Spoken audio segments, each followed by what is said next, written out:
Allez, bonjour à tous, j'espère que vous allez bien aujourd'hui. Revue de marché, la dernière de cette année 2025. On parlera bien entendu du Bitcoin dans un premier temps. Ensuite, on verra Ether. 3 altcoins que vous pouvez demander d'analyser. N'hésitez pas dès maintenant d'ailleurs à me dire en commentaire les prochaines altcoins que vous voulez que j'analyse. De notre côté, on verra Ondo, Pendle et XLM.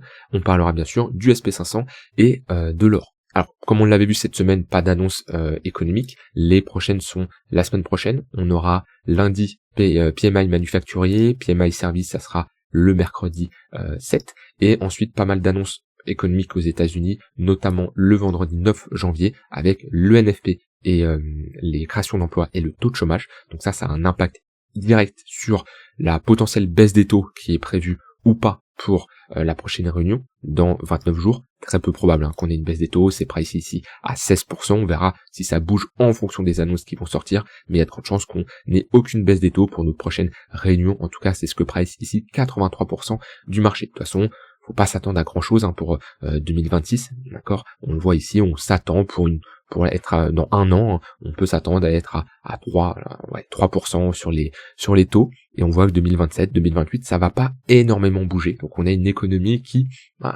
la baisse des taux est très lente, on le voit de toute façon, et 2026 on s'attend à une baisse des taux, peut-être 2, ça va dépendre des annonces, mais là-dessus c'est pas quelque chose de très incroyable pour les marchés. Pourtant les marchés continuent d'être en ATH sur ATH, donc ça c'est un point quand même à prendre en compte, qu'on a quand même l'or qui fait un ATH, le SP500 qui fait un ATH.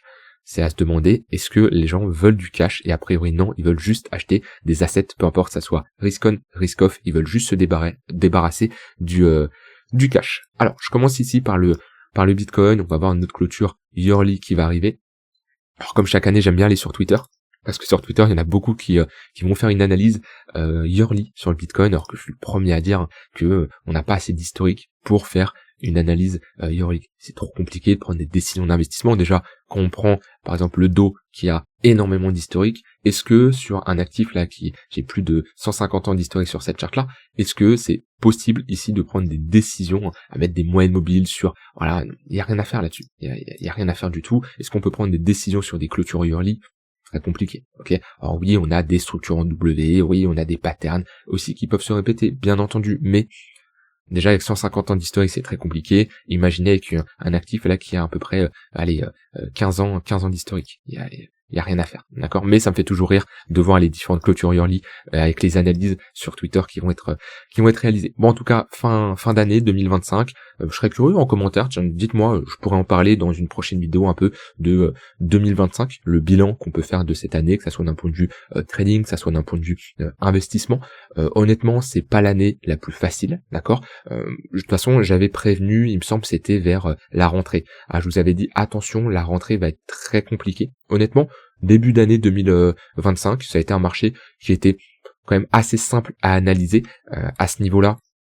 Si vous vous rappelez de mon côté, les vidéos sont toujours disponibles. On avait parlé de ce top de marché qui se mettait en place. Moi, j'étais sorti de ce côté-là et j'aime pas dire ce mot, mais j'avais anticipé un peu la baisse qu'on a eue ici, et j'ai pu re-rentrer sur Bitcoin, re-rentrer sur Ether à 1500$, rentrer sur Hyperliquid à 13-10$.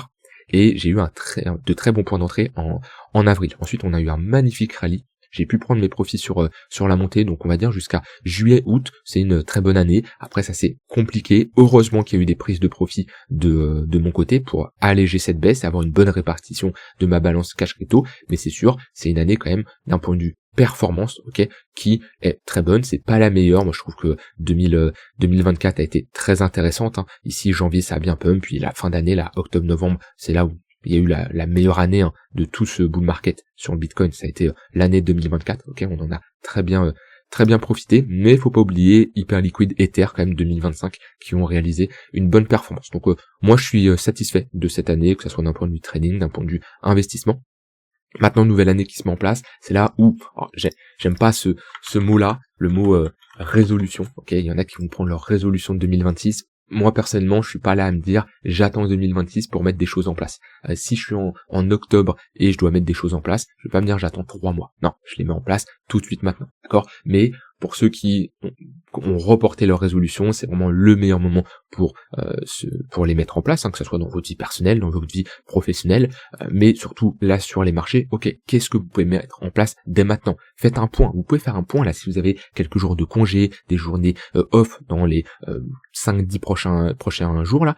Posez-vous. Ok, du côté trading, comment ça se passe? Est-ce que vous êtes satisfait de votre gestion, de comment est structuré votre trading, de votre plan, de votre stratégie, de vos money management, de votre psychologie? Est-ce que votre journal de trading est à jour? Est-ce que tous les derniers trades ont été enregistrés? Tout ça, c'est des questions que vous devez vous poser. Vous pouvez faire un point également sur vos différents setups. Est-ce que vous avez assez d'échantillons pour analyser vos trades? Est-ce que tout ça, vous savez faire? Sinon, faut vous former. Voilà, tout ça, c'est des choses à prendre en compte. Pareil, sur vos investissements long terme. Est-ce que vous êtes satisfait de votre portefeuille à l'heure actuelle? Quelles sont les erreurs que vous avez réalisées ces derniers mois que vous pouvez corriger pour ne pas les refaire plus tard? Le but, c'est pas de trouver une solution miracle, c'est de dire, ok, quels sont les leviers que je peux activer, que les erreurs que j'ai pu réaliser pour tout simplement 2026, 2027 ne plus retomber dans ces pièges-là. Est-ce que vous avez une bonne sécurité au niveau de vos cryptos, que ça soit vos cold wallets, vos hot wallets, vos échanges centralisés? Tout ça, c'est des questions à prendre en compte. Faites une sorte d'introspection, un bilan et qu'est-ce que vous pouvez améliorer. Et posez-vous, est-ce que depuis 2023, 2024, 2025, est-ce que vous avez une amélioration constante? Je parle pas ici du capital de trading. C'est quelque chose qui est important, certes, mais le plus important, c'est le développement de vous-même. Est-ce que vous êtes plus compétent? Est-ce que vous vous sentez plus à l'aise avec les marchés? Est-ce que, si vous prenez du recul comparé à 2024, comment vous avez évolué? Est-ce que vous êtes au même stade? Ou est-ce que vous avez évolué? Si vous êtes au même stade, mais que vous avez 20 ans d'expérience dans les marchés, c'est pas pareil, et ça peut être normal, c'est pas pareil qu'une personne qui a 3 ans d'expérience dans les marchés et qui est au même stade. Non, une personne qui a 3 ans d'expérience dans les marchés, sur les 5-6 premières années, elle doit avoir une évolution. Et même moi, ce qui prend, où j'ai quand même plus de 5 ans d'expérience facile, je suis arrivé 2019 à peu près, 2019, je continue à évoluer. Comparé à 2024, je continue à évoluer sur certains points. Il n'y a pas une évolution qui est aussi rapide qu'au début, on évolue comme ça, mais il y a toujours une évolution qui se fait petit à petit. Tout ça, c'est des points que vous devez tout simplement prendre en compte et tout de suite mettre en place des actions concrètes qui vont vous permettre de 2026 passer encore une meilleure année. Parce que c'est un combat contre vous-même, c'est un combat contre vous-même, et si vous mettez pas en place des actions concrètes, vous allez perdre du temps et vous allez vous en vouloir. Mais j'en suis sûr que la plupart qui écoutent mes vidéos au quotidien, la plupart des gens là, vous êtes satisfaits quand même. Je parle pas d'un point de vue performance, je parle surtout d'un point de vue évolution de vous-même, connaissance sur les marchés. Et quand je vois les commentaires que vous me mettez, et je les lis tous, des fois je réponds pas, je mets juste un like, etc. Mais quand je vois vos commentaires, et je retiens vos pseudos, il y en a qui m'ont mis 200, 300 commentaires depuis le début facile, je sais que vous évoluez constamment. Je le vois dans le Discord, je le vois dans certaines choses. Mais voilà, tout ça c'est un point important. Et d'un point de vue évolution, restez connectés. Le programme Devenir Trader évolue dans les prochains jours. J'en reparlerai. Soyez présents le 1er janvier 2026. Il y a un gros tournant qui se met en place. Les membres du programme Devenir Trader, je vais arrêter d'utiliser ce mot programme, vous verrez pourquoi, sont déjà au courant. Je vais les mettre encore plus au courant bientôt et vous verrez qu'il y a une offre sympa qui arrive pour ce 1er janvier 2026. Allez, on a pas mal parlé, mais on va s'attaquer ici au marché d'un point de vue technique. Mais j'aime bien faire ces petits points comme ça d'un point de vue psycho, un peu, certains n'aiment pas ce mot-là, mais développement personnel, c'est toujours important. Bon, on en est où? Toujours dans cette phase de latéralisation, les clôtures, on a toujours des clôtures à faible volatilité, par contre on a des bonnes amplitudes sur nos journées, on le voit bien, pump and dump, et là on est un peu en train de refaire la même chose. Vaut mieux, comme je l'ai dit, patienter. Là on est dans une phase, on attend d'avoir une vraie direction de marché, parce que le marché est piégeur. Alors, soit vous êtes un trader de range, et dans ce cas-là, c'est les extrémités qui vont vous intéresser, soit vous n'êtes pas du tout un trader de range, soit vous êtes un investisseur long terme, vous patientez, soit vous êtes un trader de tendance, vous patientez. Là, on est dans un contexte où le but, c'est pas de refiler tout votre argent au marché que vous avez généré ces derniers mois, ces dernières années. Et je vous le dis, parce que je l'ai vu en direct, la performance de certaines personnes qui ont fait du bottom ici au top à ce niveau-là, ils ont rendu tout leur gain dans cette phase-là. Parce qu'ils étaient impatients, parce qu'ils étaient dans de l'overtrading et ils n'ont pas supporté un range de 8 mois, alors que le marché a juste une perte max de moins 30%, ce qui n'est pas énorme quand on passe ici on fait un 350%, c'est pas énorme. Pourtant, ils ont réussi à perdre une grosse partie des gains qui sont générés sur cette hausse. Alors là, on n'est pas pressé par une hausse, c'est vrai, mais le but c'est pas de cramer votre capital en faisant de l'overtrading dans ce genre de phase. Vous n'aimez pas le contexte de marché, vous n'avez pas de plan qui s'exécute, ça ne sert à rien de forcer un trade. Là, on est, comme je l'ai dit, dans un contexte où on a cette phase de compression, on va bientôt avoir une résolution, ok, et on est ici toujours sur ce niveau de résistance. Le tunnel 4 heures, on rejette en permanence. On voit qu'on avait rejeté au niveau ici de notre point pivot weekly. Hop, je vais mettre point pivot weekly ici. Voilà, on le voit bien, au niveau de notre résistance 1, on a rejeté, là on n'a même pas été la rechercher, on consolide autour de notre point pivot principal, d'accord, mais moi je suis en mode, je patiente, d'accord. On va refaire, si vous voulez, pour cette fin d'année là, les niveaux qui m'intéressent, où moi je souhaite me positionner sur du long terme. Je vous rappelle, Bitcoin, là où j'en ai le plus accumulé, c'est dans cette zone-là. J'ai rien acheté pendant toute la hausse et j'ai remis un peu de billes à ce niveau-là. Voilà, j'ai des ordres en mode épuisé qui sont faits exécuter pour sortir moi de mon côté 100 000 $, à peu près dans cette zone-là, et 120 000 $. Pourquoi je suis sorti sur ces niveaux-là? Un outil très simple qui me permet à chaque fois sur des cycles aussi long terme comme ça de déterminer des bonnes zones de prise de profit. 1,118 de Fibo, 100% d'extension. Voilà. Alors ça me prédit pas le top dollar près, mais on n'en est pas loin quand même, d'accord. Donc moi j'ai pu sortir et actuellement j'ai du cash. J'ai remis une petite bille ici vers les 86 000 $, mais mon plus gros de mon cash long terme, il attend cette zone-là. Je ne sais pas si on va y aller, je m'adapterai si on n'y va pas et j'ai une réaction acheteuse, j'ai des signaux positifs qui se manifestent. Pour le moment, c'est pas le cas, je suis tout simplement dans cette attente de si on y va ou pas. Pourquoi cette zone m'intéresse? Pour votre information, hop, ici c'est notre zone de rechargement long terme, 0,618, 0,786, bonne zone de localisation. Là j'ai un point pivot yearly. Alors ça, je vais plus avoir de point pivot yearly parce qu'on va avoir une nouvelle année. Mais hop, ici j'ai un point pivot yearly et je cherche la confluence avec cette zone là, donc proche du précédent ATH. Cette zone, c'est des zones, on n'est pas au dollar près.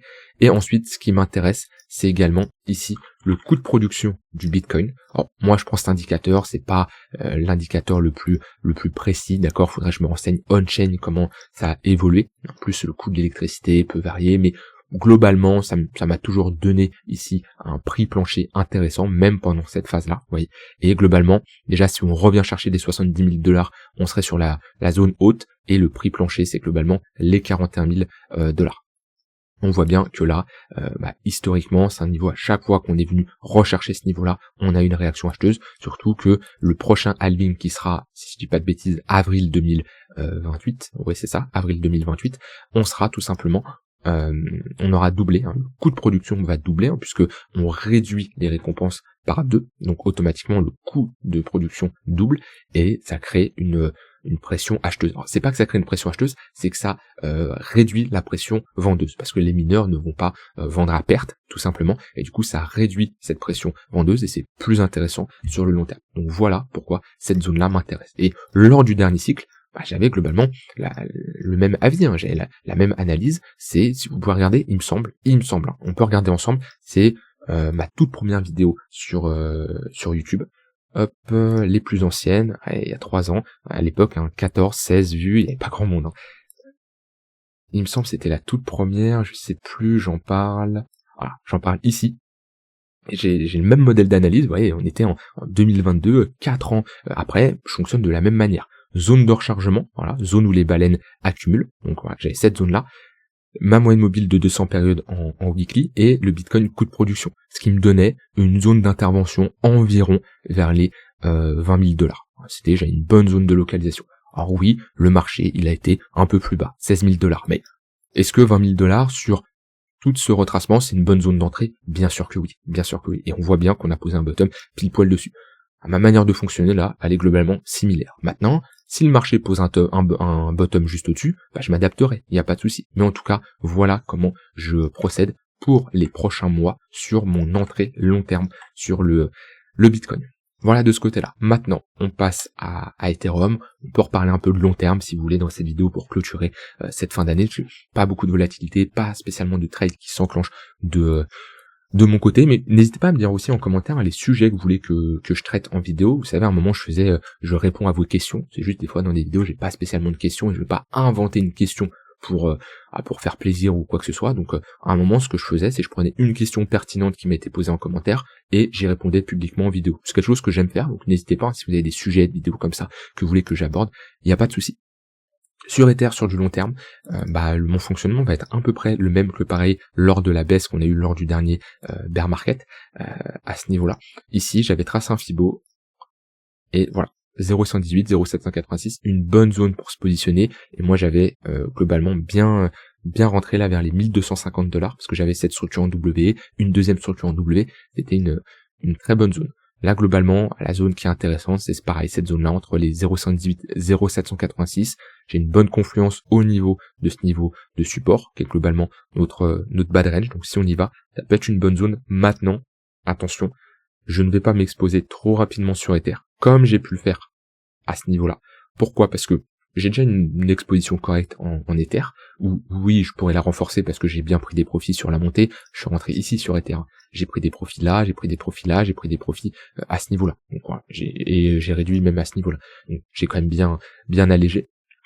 Maintenant, Ether, le fait qu'il ne fasse pas un nouvel ATH, ça m'embête un peu.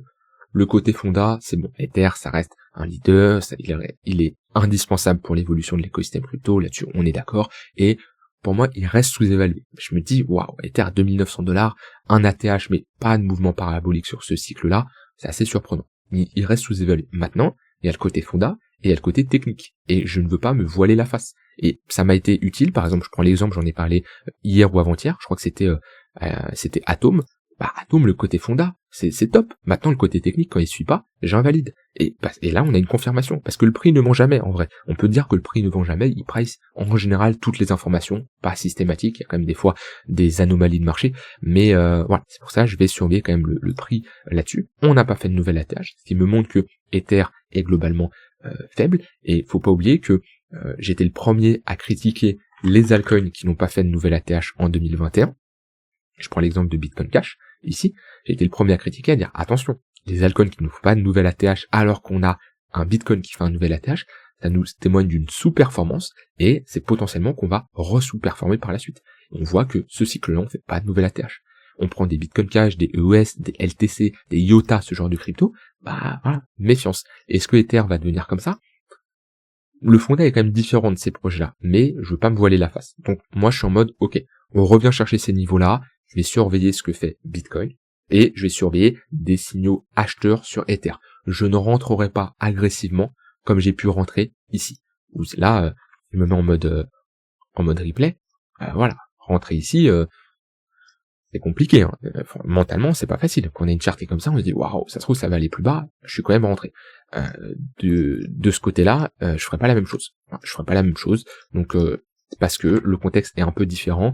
Et si Ether avait fait un nouvel ATH, était parti à 10, 9 000 $ et il avait chuté comme ici, revenir chercher par exemple les 4 000, j'aurais pu rentrer agressivement. Là pour moi le contexte est différent. Donc pour moi Ether on peut revenir plus bas, 2200, 1800 $, c'est tout à fait possible et ça sera une bonne zone d'entrée, mais j'attendrai une réaction acheteuse. Voilà Bitcoin et Ether. Je fais rapidement des altcoins qui m'ont intéressé sur du long terme et un peu moins en ce moment. Solana, je parlais des 4 mastodontes à un moment. Bitcoin, Ether, Solana, hyper liquide. Solana m'intéresse moins pour le moment, même si on est sur un niveau de support.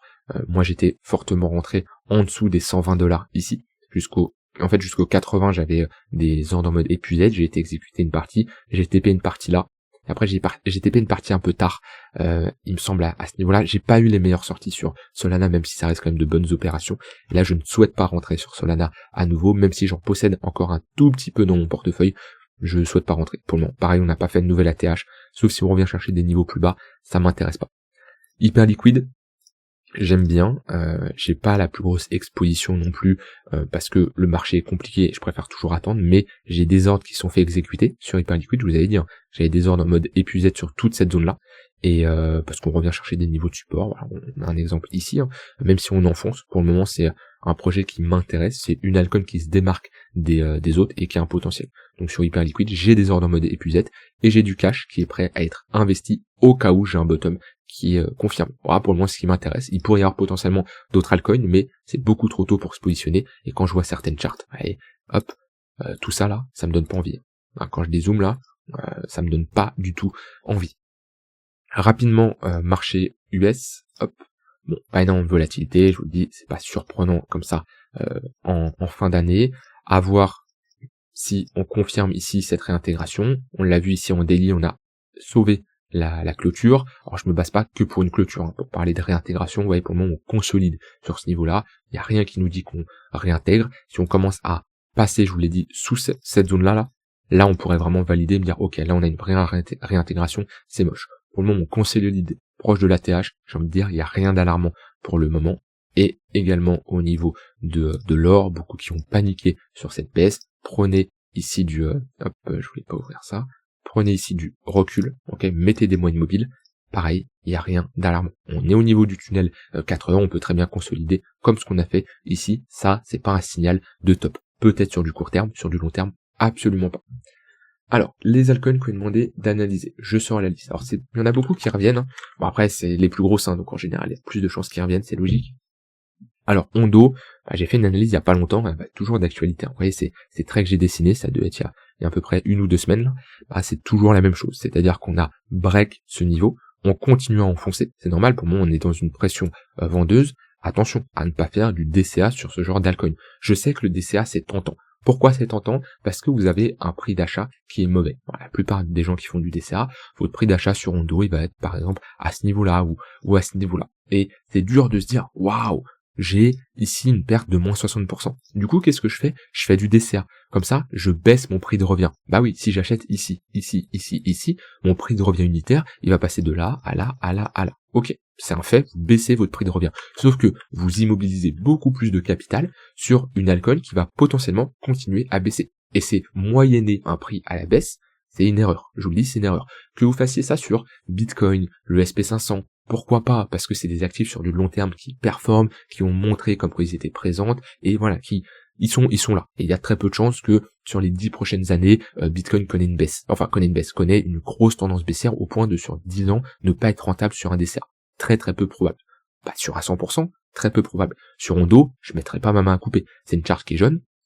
Et si on commence à s'installer sous ce niveau-là, on peut très bien enfoncer des niveaux. Et il y a des altcoins comme ça qui, pour certains, étaient intéressantes à une période, maintenant, ils sont tout simplement mortes. Et la personne qui fait du DCA, depuis 2022 ici, elle n'est pas rentable sur ce genre d'alcoin. Et elle immobilise beaucoup plus de capital. Et au lieu de se prendre un moins 90% sur, par exemple, je sais pas moi, $200, elle va se prendre un peut-être moins 30%, moins 40%, parce que du coup, elle a un prix de revient qui est plus bas, mais sur $10 000. Et croyez-moi, c'est au final bien pire que d'avoir encaissé ici une petite perte. Vaut mieux prendre une petite perte qu'une grosse perte. Mais ça, il y en a peu qui veulent l'accepter parce que souvent, ça fait mal à l'ego. C'est un fait. Donc là-dessus, sur Ondo, moi je serais en mode patienter. Comme beaucoup d'altcoins, soit on a une réintégration et on repasse au-dessus de ce niveau-là. Dans ce cas-là, ok, c'est plutôt pas mal. Soit on a ici une structure en W. Ensuite, Pendle. Alors, Pendle, c'est pas terrible également, on est en train d'accepter sous le niveau là, sous le plus bas. Ouais, on est en train de tranquillement accepter. Plus on passe du temps, moins c'est bon, ok. Donc on est en train de perdre ce gros niveau. C'est une phase de latéralisation qui dure depuis 2 ans maintenant. Si on sort de ce range, il y a de grandes chances de revenir chercher cette précédente zone de demande ici, qui est juste là. Mais on peut croire qu'on est à côté. On est ici sur une baisse de moins 50% encore. Pareil, si on s'installe sur Pendle, pour moi, le seul signal que je verrais intéressant, c'est un break de ce pression sommet. Ici, vous voyez, le pression sommet qui nous provoque cette impulsion baissière, on break ce sommet-là, on pull back ici, là on peut avoir un signal acheteur très intéressant, avec une invalidation sous le plus bas et un TP extrémité opposée. Mais là, pour le moment, il n'y a rien à faire. On est clairement dans une tendance baissière. Pareil, si je mets des moyennes mobiles, on va être orienté à la baisse. Vous voyez, 4 heures, orienté à la baisse, le daily qui crosse le 3 jours à la baisse. Là, il y a aucun signal. Le daily qui crosse le 3 jours à la baisse, ça fait très longtemps qu'on ne l'avait pas cross, depuis 2023. Donc là, on est dans un contexte où les altcoins sont en bear market, faut l'accepter. Et dans ce cas-là, on est plutôt dans une phase où vaut mieux patienter. Dernière crypto, ici, XLM. Alors, XLM, on perd également ce niveau. Après, on était très haut sur XLM et sur une charte autant verticale, il n'y a rien à faire. On ne cherche pas à se positionner sur une charte qui est autant verticale. Maintenant, là, c'est un range. Ici, hop, je me mets en mensuel, je fais une analyse propre. Si je prends en clôture, on a notre extrémité haute qui est ici. notre extrémité basse qui est à peu près dans cette zone-là. Puis après, voilà, c'est un range. L'extrémité haute, bonne zone pour prendre des profits. Là, on a notre milieu de range qui est à peu près ici. On voit pareil, c'est un point d'intérêt. Si je passe en weekly, on va mieux le voir. Voilà, on consolide. Et après, ce qui est intéressant, c'est notre extrémité basse. Alors, on est sur du long terme, donc on peut élargir un peu les zones, mais globalement, voilà, c'est comme ça qu'on fonctionne dans un range. Et est-ce que là, c'était une bonne zone pour acheter? Non, pourtant, il y en a beaucoup qui m'ont acheté en se disant ça va plus haut, sauf que on était déjà bien trop haut pour rentrer en position, surtout sur du long terme. Faire de la continuation de tendance sur de l'intraday, il n'y a pas de souci, mais là, non, sur du long terme, il y a rien à faire. Donc là, on est en train de perdre ce plus bas là, cette structure qu'on a mis en place, on est en train de consolider en dessous. Si vraiment on s'installe, on peut revenir chercher très bas, revenir chercher les 10 centimes de dollars, ça me surprendrait absolument pas. Faut patienter jusqu'à temps qu'on repose ce type de structure long terme, des structures en W ici, pour ensuite avoir une impulsion haussière. Voilà pour les altcoins, on surveillera ça bien sûr 2026. Je vous souhaite une très bonne fin d'année, profitez bien des fêtes, que ce soit en famille, avec des amis ou peu importe, kiffez bien votre fin d'année. Et on se retrouve nous le 1er janvier avec une grosse annonce, pas mal de choses à dire, vous verrez tout ça dans 2 jours. Donc je vous souhaite une très bonne soirée et je vous dis à très vite, salut.